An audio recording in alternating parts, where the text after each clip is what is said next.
Bonjour, me voilà en train de faire une nouvelle vidéo.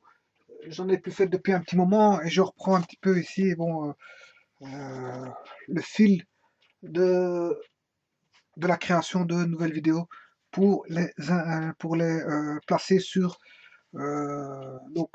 YouTube. Bon, donc ici, ça concerne donc un petit bouquin très intéressant, hein, qui est appelé Profil, avec un numéro ici dans ce cas-ci 313-314. Le français aux examens. Sachez que c'est un petit bouquin, bon, ça ne fait pas énormément de pages, qui s'appelle Du plan à la dissertation de Paul Desallemands, Patrick Thor, et en fait, bon, il s'agit de formation, hein, voilà. Voilà. Et donc, c'est sorti chez Atier. Je sais pas si on peut voir tout ça. Atier. Voilà, et on voit le symbole, hein, je veux dire, de l'éditeur Atier, avec un H.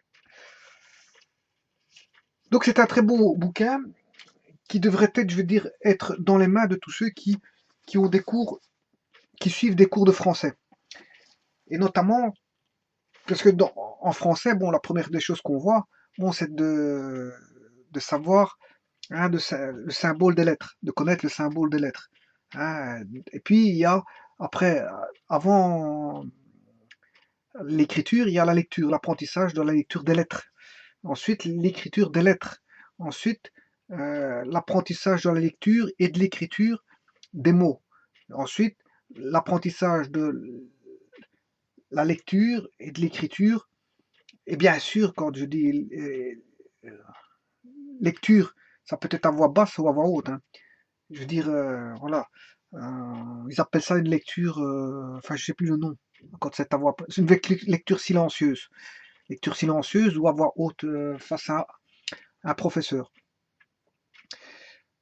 Donc il y a l'apprentissage de la lecture de texte, hein, lecture, écriture de texte, mais aussi de compréhension de texte, parce que le texte, bon, qui sert à la communication, possède, je veux dire, à un moment donné, des contextes, et donc à ce moment-là, il faut pouvoir analyser un texte pour le comprendre.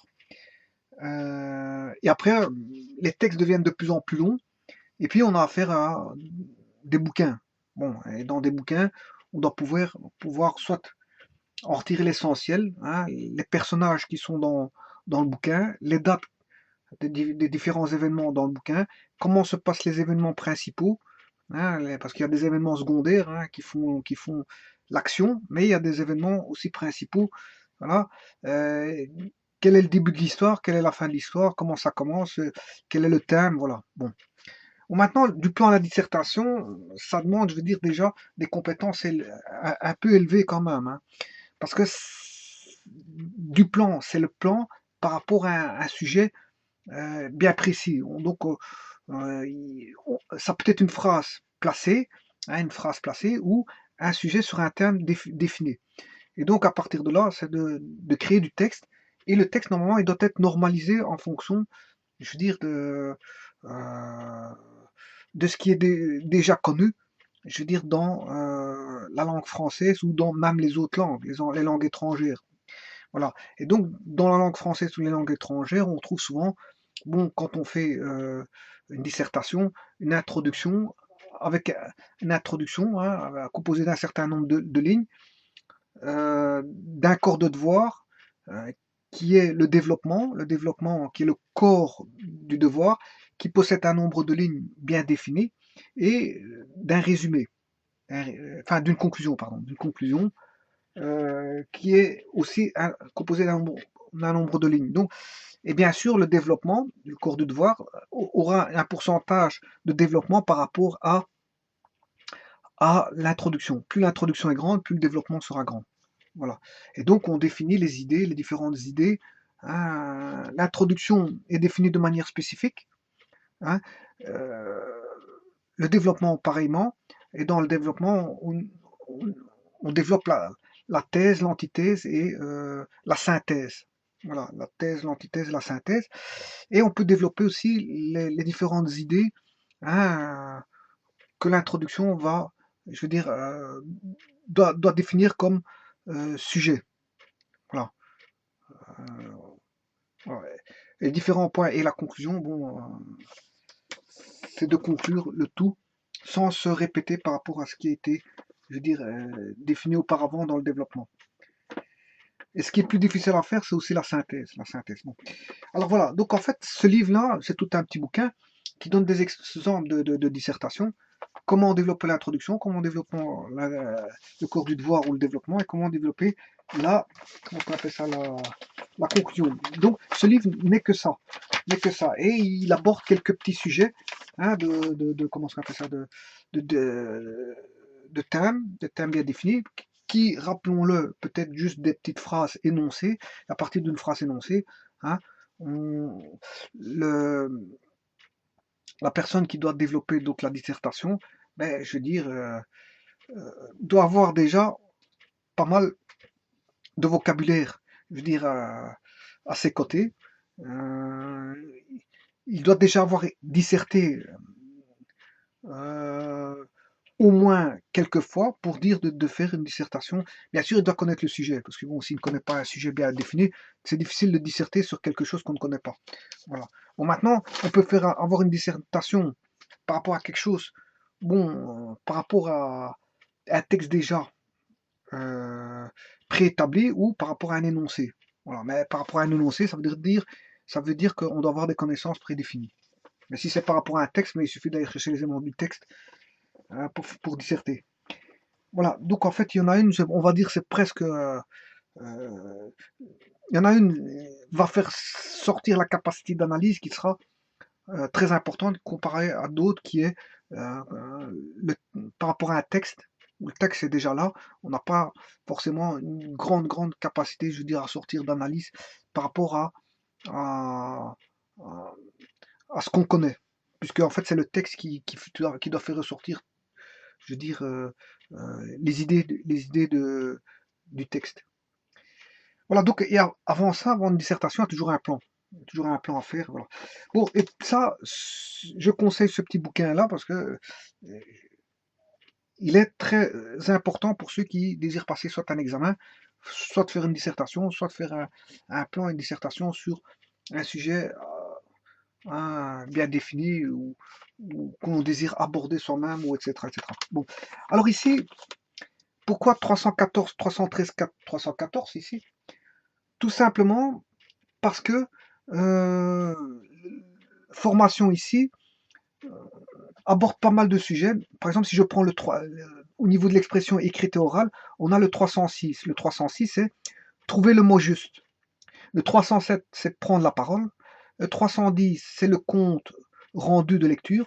311, 312, c'est le français sans faute. 323, améliorer votre style, tome 1. 365, améliorer votre style, tome 2. 342, tester vos connaissances en vocabulaire. 426, tester vos connaissances en orthographe. 390, 500 fautes de français évitées. 391, écrire avec logique et clarté. 398, 400, citations expliquées. 415, 416, enrichissez votre vocabulaire. 424, du paragraphe à l'essai. Ensuite, on passe dans un nouveau corps, c'est-à-dire le français aux examens. Là, on a le 422, 423, les mots-clés du français au bac. 303, 304, le résumé de texte. 417, 418, vers le commentaire composé. 313, 314, ben c'est celui-ci, c'est du plan à la dissertation. 324, 325, le commentaire de texte au baccalauréat. 394, l'oral de français au bac. 421, pour étudier un poème. Et ensuite, il y a un troisième corps qui est bonne copie de bac. Bonne copie de bac. Et là, on retrouve le 317, 318, bonne copie, le commentaire composé. 319, 320, bonne copie. Dissertation, essai. 363, 364, bonne copie, technique de résumé et de la discussion. Bon, ici, j'ai un numéro ici d'ISBN, mais je ne sais pas s'il est complet. ISN. En tout cas, j'ai un ISSN qui est 0337 1425. euh, En tout cas, j'ai une partie d'ISBN, hein, bon, parce que à moins que je l'ai dans.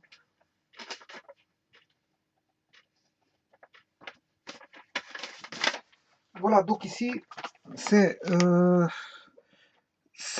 782 21 8 05 407 5. Bon, peut-être qu'il manque une partie, hein. J'en suis pas sûr, mais bon, parce qu'en fait, euh, c'est été coupé. Et voilà.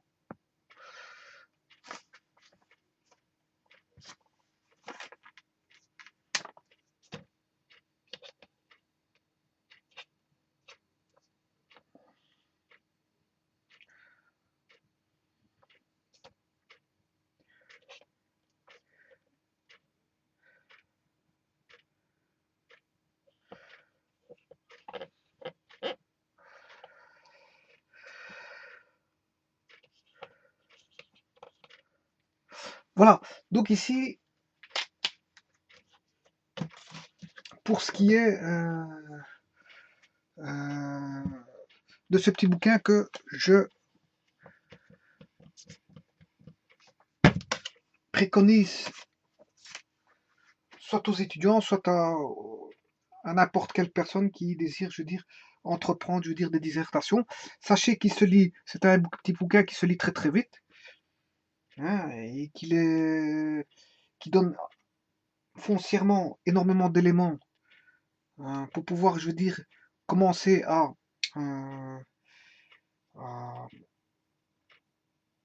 à établir donc ses plans pour la dissertation.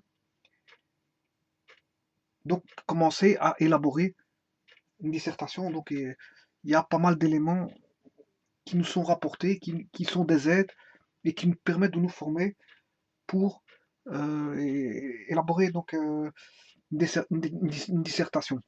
Voilà, je vous remercie beaucoup.